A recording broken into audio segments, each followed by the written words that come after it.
La mwisho kabisa, pia niwaombe sana tuendelee kutoa elimu kwa wananchi juu ya utunzaji wa mazingira, tukiendelea kuwakatisha tamaa wananchi wetu kuandaa mashamba yao kwa kuyachoma. Tunafahamu tamaduni wetu sisi kwenye milima ya Usambara, watu wengi wanaposafisha mashamba wanawasha moto. Ni njia rahisi ya kusafisha mashamba, lakini madhara yake yanaweza kuwa makubwa sana pale ambapo ule moto utashindwa kutawalika. Na tunafahamu kuna kata moja moto uliwaka siku 4, ukala msitu mkubwa sana, ukachoma mabomba, mpaka leo watu hawana maji kwa sababu tu ya mvivu mmoja aliyekuwa anasafisha shamba lake kwa moto. Kwa tuende katika ODC zetu huko, tukae na tusisitize, tuangalie kama wenye viti wa ODC basi muwaelekeze watendaji pamoja na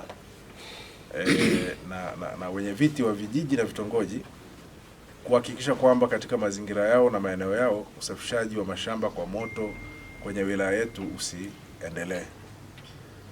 Baada ya kusema hayo machache, niendelee kuwapongeza tena kwa kuaminiwa na wananchi, na kama mlivyo smart kwenye majio yenu, naamini halmashauri yetu safari hii itakwenda kwa mwendo wa rocket kimaendeleo, kiuchumi, lakini mkiwa wabunifu wa vyanzo vipya vya mapato, lakini na wale wanaochepusha mapato waache. Unajua huwa wapo hawakosekanagi, unakuta kila dili mbovu diwani yuko nyuma, lakini naamini kwenye baraza hili hakuna hata mmoja.